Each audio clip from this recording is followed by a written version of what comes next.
Hello everyone and welcome to my channel. First, I want to say thank you for clicking on my video and showing interest to find out about my personal view of Baldur's Gate 3.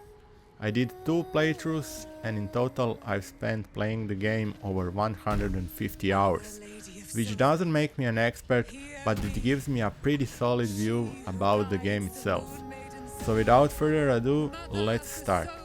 I'll say it straight away, in my opinion, the game is a masterpiece, and it shows how everything, if not rushed, can be done well. It's pushing the boundaries, gameplay and graphic-wise. It will change genre in the years to come, and eventually, I'm sure it will push other developers to give us a better final product. There is so many unfinished games, for which you pay full price and it's not worth the money, we all know that. Larian Studios shows us that it's possible to do it in a different way. So let's start first with game overview. Baldur's Gate 3 is a game that follows the story of survivors group who have been infected by a mind flayer parasite. Your task is to find a way how to get rid of parasite, and to do that you'll be able to recruit 3 companions to aid you on your journey. It uses the 5th edition of the Dungeons & Dragons rules system. If you played other Larian Studio games like original Divinity Sin 1 and 2, then you'll know what's the story, since it's pretty similar but also unique in its own way. Here you can create your own custom character and pick race, class, background. All those choices will affect combat skill, dialogue options and ultimately quest outcomes. You can also choose one of the origin characters, which I would highly recommend for first playthrough, since it can be pretty intimidating and it takes a bit of time to learn how everything works. There is 6 of origin characters to be more precise. Each one of them brings unique immersive story and secrets you will find out. I'm looking at you, Dark Urge, so be ready for a treat. There are multiple endings to those stories, and the choices you make throughout the game will forge its own path and shape the story emotionally engaging. And it also makes every new playthrough exciting, since it's really hard to get the same story outcome. Building relationship with companions involves engaging in conversations. Whenever you go to camp, talk to each one of them and see if there is a new dialogue. It takes you only a second, but what you might find out story-wise is very well worth of your time, believe me.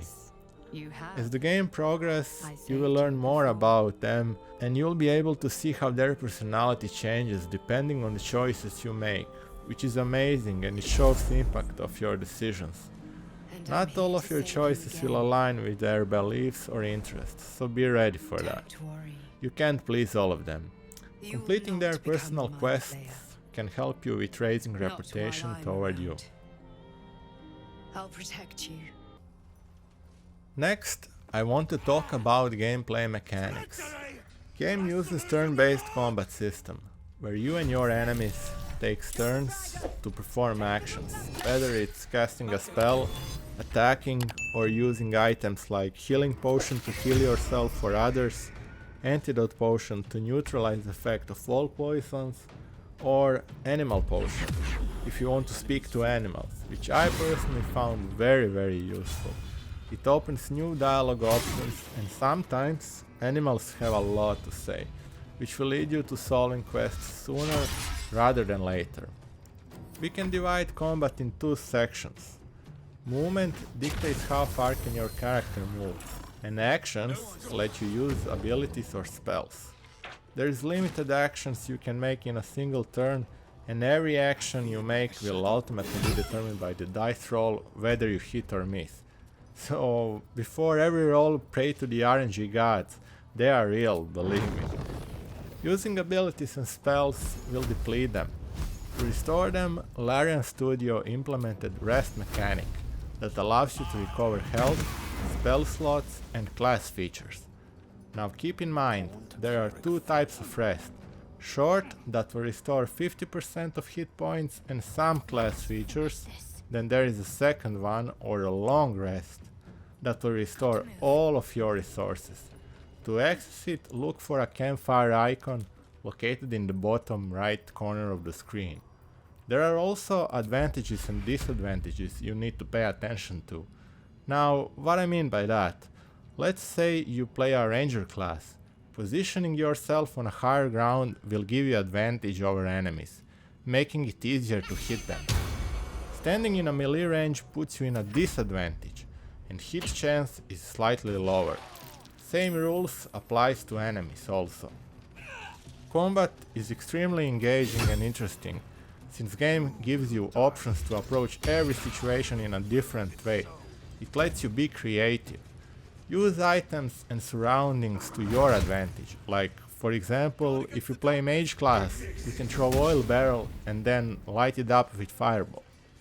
You can also push both enemies and friends over the cliffs.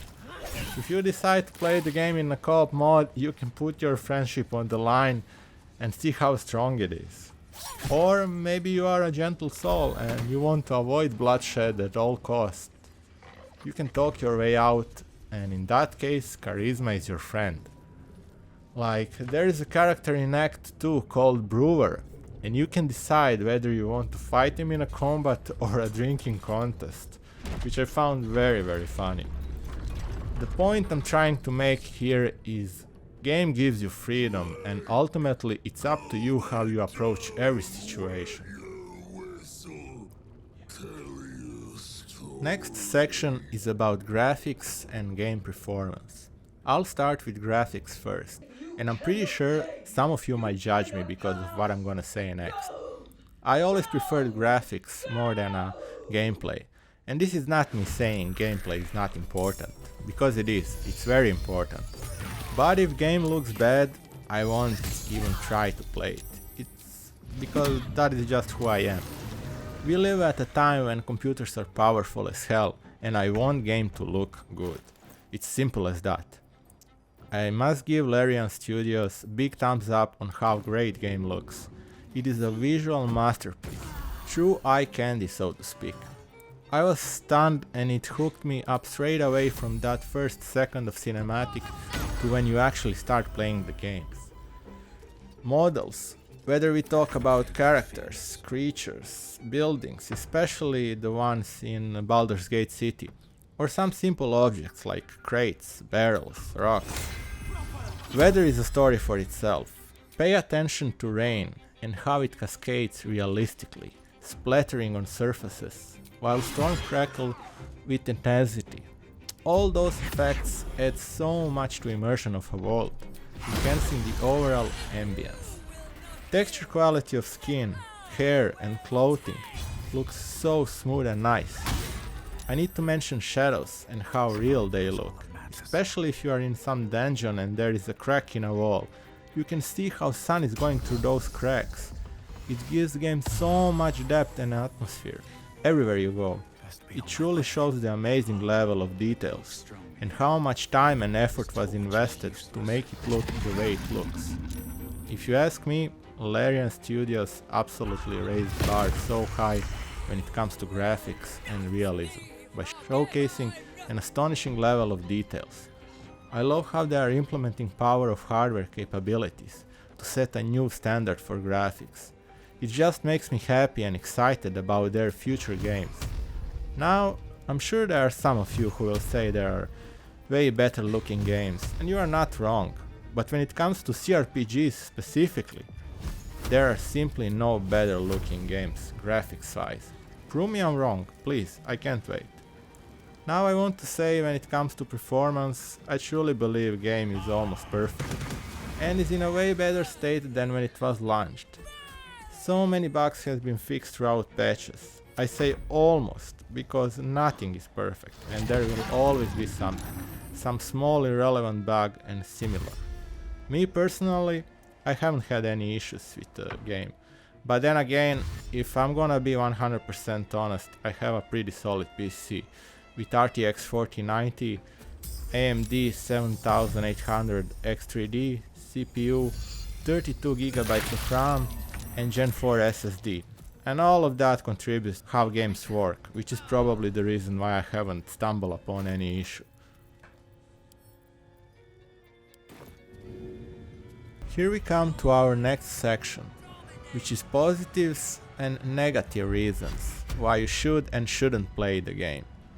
I'll give you one positive and then one negative reason, since they intertwine with each other. Positive. It's a big open world game with lots of space to explore, and it truly gives you that feeling of role-playing and adventure.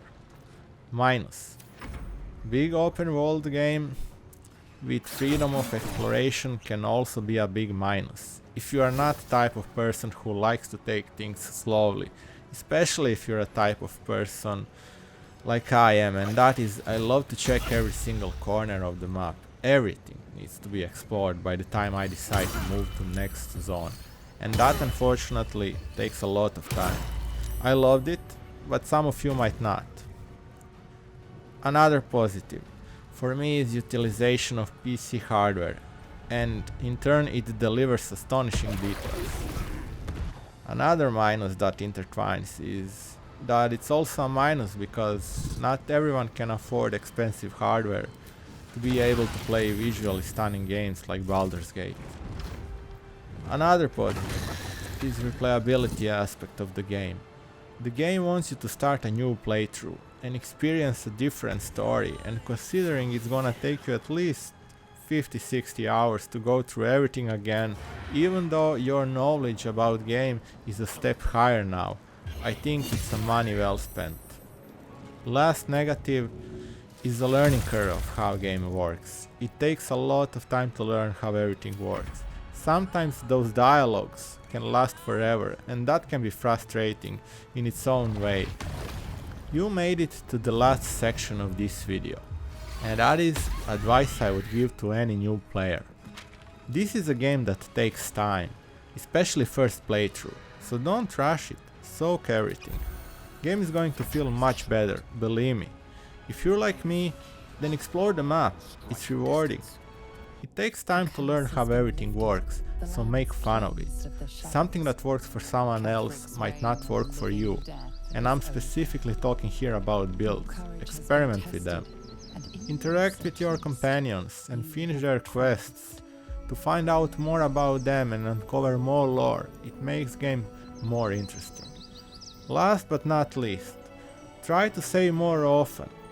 It's easy to forget once you immerse yourself into the game, and to make that step a little bit easier, you can use F5 to quick save and F8 to quick load. Now, before I end up this video, I would really like to know, did this review influence your decision to play Baldur's Gate 3? If yes, how? Please let me know in the comments down below.